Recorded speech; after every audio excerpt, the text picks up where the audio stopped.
Kali ini saya mau memperbaiki sebuah kulkas yang mati total. Langsung aja saya colokin dan hidupin saklarnya, stop kontak itu. Dan bener, kulkasnya tuh mati total guys. Gimana cara memperbaikinya? Tonton terus video ini sampai habis. Jangan lupa untuk klik like, subscribe, dan bagikan video ini ke teman-teman kalian. Kita matikan dulu. Terus ternyata kulkas ini menggunakan Stavol. Kalau gitu langsung kita ke langkah selanjutnya, memperhatikan tegangan yang keluar pada Stavol. Ternyata nggak ada tegangan sama sekali yang masuk ke Stavol. Artinya Stavolnya rusak. Berarti nggak cuma memperbaiki kulkas, karena saya juga harus memperbaiki Stavolnya dulu. Kalau gitu langsung kita cabut dari Stavolnya, kabel steker yang nancep ke Stavol ini. Untuk kita bisa cek kulkasnya secara langsung, kita colokin langsung ke tembok tanpa menggunakan Stavol. Ini karena tangan satu akhirnya ya repot banget ngelepasnya. Pertama kita tes untuk melihat apakah fuse-nya dalam keadaan baik-baik aja. Ternyata begitu saya cek, fuse-nya dalam keadaan baik-baik aja guys, nggak kelihatan putus. Meskipun saya belum mengeceknya menggunakan avometer.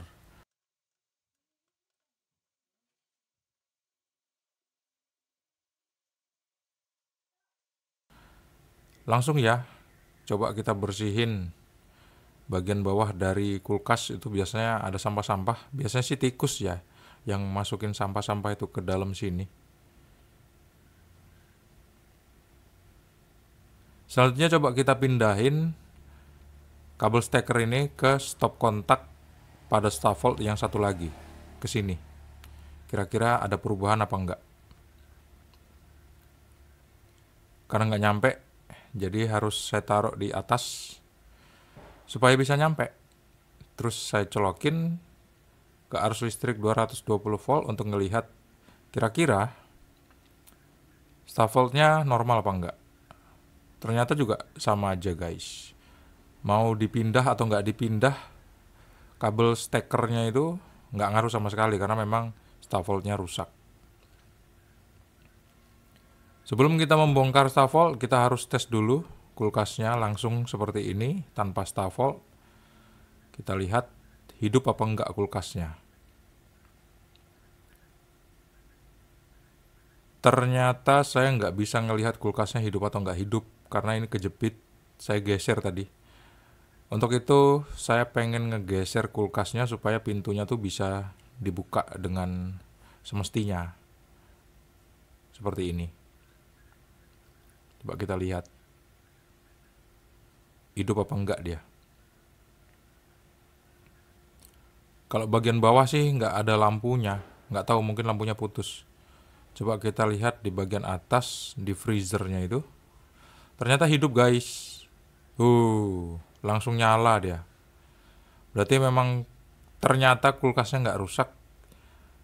Karena yang rusak adalah Stavolnya. Kalau gitu selanjutnya kita akan memperbaiki Stavolnya. Bagian mana yang rusak pada Stavol ini, tonton terus video ini sampai habis. Karena setiap menit itu mengandung ilmu-ilmu yang mungkin bermanfaat buat kalian, buat kita semua. Setelah saya bongkar seperti ini bentukannya, langsung saya bisa melihat di sini ada sebuah elko yang belendung bagian atasnya. Terus kalau misalnya saya perhatikan juga, elkonya berukuran 16 volt 4700 mikrofarad. Dan ternyata kalau saya perhatikan dari dekat, ini bukan cuma debu tapi ada semut-semut yang udah mati kesetrum. Tuh, semutnya banyak banget. Kemungkinan besar inilah yang menyebabkan Stavolnya rusak. Semut itu memang sering merusak elektronik kalau misalnya mereka masuk ke dalamnya. Jadi inilah mesin Stavol, cuman sekecil ini, yang manfaatnya besar banget. Dan ini harus kita coba cek komponen-komponen yang bermasalah. Habis itu langsung kita ganti. Terutama elko yang besar ini yang harus kita ganti karena udah kelihatan belendung banget. Tapi juga ada sebuah resistor yang rusak itu. Kelihatan udah gosong dan ukurannya nggak tahu itu berapa. Kita bisa lihat dengan membandingkannya dengan resistor lain yang ada di PCB ini. Biasanya ukurnya sih nggak jauh-jauh beda. Ini ya, kita cari Elco 16 volt 4700 mikrofarad. Yang negatif itu ada di bagian luar, yang positif ada di bagian dalam kakinya. Nih, Elco ini kalau kita perhatikan bagian atasnya dia udah melendung. Meskipun nggak seberapa kelihatan banget melendungnya. Kalau dari bagian bawah ini kelihatan normal-normal aja. Tapi ingat kalau Elco udah kelihatan melendung itu udah pasti rusak guys. Ini dia resistor yang terbakar, nilainya udah nggak jelas ini berapa, warnanya juga udah kabur. Jadi alangkah baiknya kalau resistor ini kita ganti. Soalnya kalau nggak kita ganti pun nggak bakal hidup juga staf voltnya biasanya. Langsung kita lakukan pengecekan komponen. Kita cek dioda. Kalau kita ukur bolak-balik dia angkanya sama di avometer digital, artinya diodanya udah short alias nyambung. Karena dioda tuh nggak boleh nyambung tanpa hambatan sama sekali, atau kelihatan nggak memiliki karakter dioda. Ternyata dari hasil pengukuran saya ambil kesimpulan diodanya ini dalam keadaan yang baik-baik aja. Kalau misalnya kita ragu-ragu melakukan pengukuran dioda on board seperti ini, kita bisa melakukan pengukuran dengan cara melepas komponennya. Karena melepas komponen itu menghasilkan akurasi yang hampir 100%. Tapi kan kita pengennya tuh kerjanya cepet ya, nggak ribet. Nyopot komponen sana, nyopot komponen sini. Karena kaki-kaki komponen itu kalau kita lepasin solderannya, biasanya PCB-nya ikutan lepas guys. Biasanya tembaga pada PCB itu ikutan lepas. Apalagi untuk PCB-PCB yang udah tua seperti ini. Ini ada banyak banget dioda. Jadi diodanya tuh harus kita cek satu persatu untuk melihat ada nggak kerusakan. Kalau kita menggunakan avometer digital yang ada buzzernya, enaknya kalau misalnya dia hubung singkat diodanya atau rusak, dia bakal bunyi. Tapi selama saya melakukan pengukuran pada dioda di Stavol ini, nggak bunyi sama sekali avometer digital saya. Artinya diodanya secara keseluruhan itu dalam keadaan baik. Ada juga dioda Zener yang perlu kita cek juga. Kalau untuk kapasitor, selain Elco, biasanya dia bakal kelihatan rusak kalau bodinya pecah. Tapi saya nggak ngelihat ada kapasitor yang bodinya pecah di sini. Bahkan untuk dioda Zener pun, kalau kita ukur, masih dalam keadaan baik-baik aja ini. Tuh, bolak-balik angkanya beda. Kalau angkanya sama artinya dia rusak. Oke, langkah selanjutnya adalah memastikan komponennya dalam keadaan baik semua. Terus kita coba untuk melihat resistor yang kira-kira warnanya tuh hampir sama dengan resistor yang terbakar tadi. Ukurannya adalah sekitar 47 ohm. 47K kayaknya. Kalau terukur 48 seperti ini di avometer biasanya ukurannya adalah 47.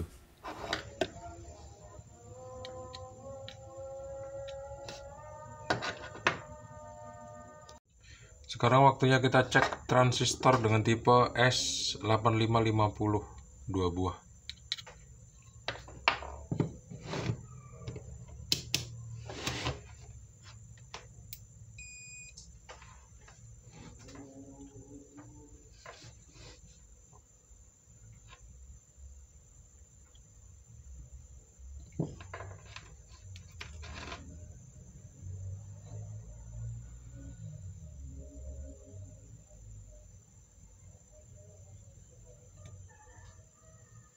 bagus.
Puluh 50. Basisnya di tengah.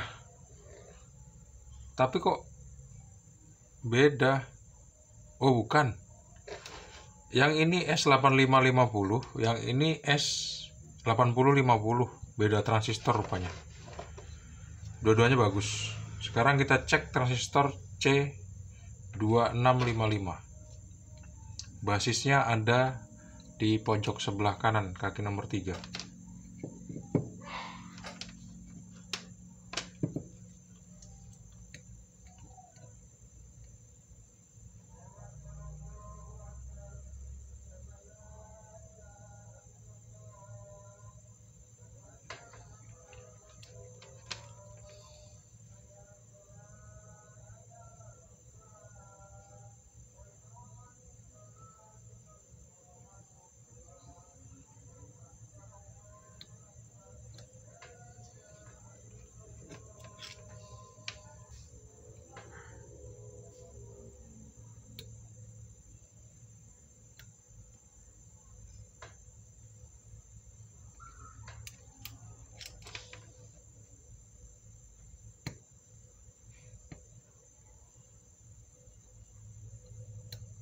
Transistor ini mencurigakan, kita buka aja. C2655.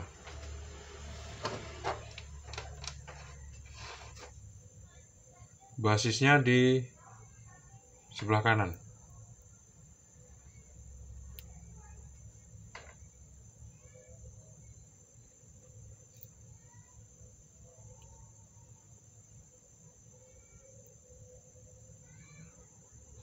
Basisnya positif.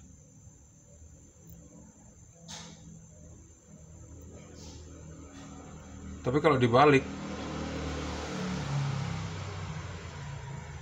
nyambung semua. Ini rusak. Rusak. Rusak. Rusak. Rusak.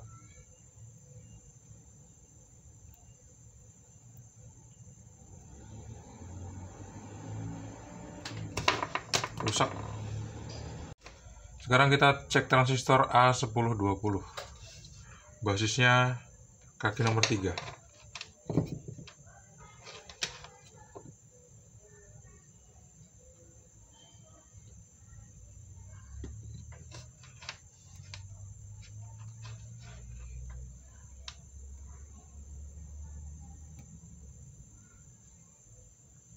Yang ini masih bagus.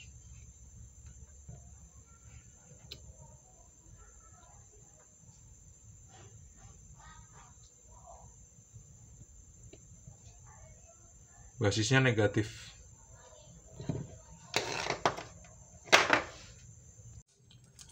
Waktunya kita ganti dengan komponen yang baru. Ini dia komponen-komponen yang baru untuk menggantikan komponen yang rusak tadi. Saya pasang terus saya solder. Jadinya kayak gini, terus saya pasang lagi ke dalam boxnya, pasang seluruh kabelnya, terus kita coba berhasil apa enggak. Kita colokin ke arus listrik 220 volt, kita lihat hasilnya gimana. Kalau berhasil nanti bakal muncul, kalau berhasil nanti garisnya bakal ke angka 220. Bismillahirrahmanirrahim.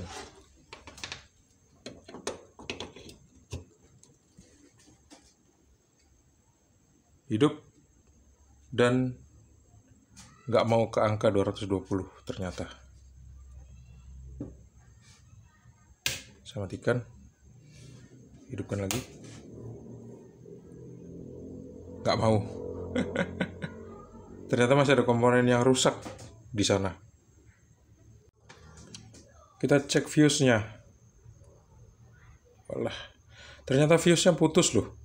Meskipun dilihat nggak putus, tapi ternyata dia putus. Harusnya kalau nggak putus, bakal bunyi seperti ini. Tapi ini putus. Tuh, pantesan nggak hidup.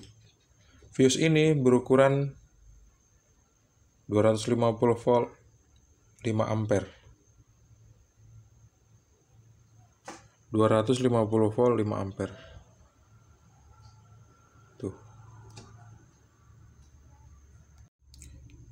Saya punya fuse 3 ampere 250 volt. Ayo kita coba. Harusnya sih bisa. Nanti kalau udah hidup baru coba kita ganti dengan yang 5 ampere. Karena kita nggak pakai beban. Saya rasa sih aman aja menggunakan 3 ampere. Kita lihat sama-sama. Bismillahirrahmanirrahim. Tuh, betul kan? Sembuh. Beneran, fuse-nya putus dan beberapa komponen yang ada di dalam sana rusak. Kayak gitu deh cara memperbaiki Sako model SVC 500 atau stabilizer atau Stavol. Terima kasih sudah menonton video ini sampai habis. Jangan lupa untuk klik like, subscribe, dan bagikan video ini ke teman-teman kalian. Sampai jumpa di video selanjutnya. Assalamualaikum warahmatullahi wabarakatuh. And bye-bye. Ini juga dinamakan soft start, seperti yang tertulis di sana.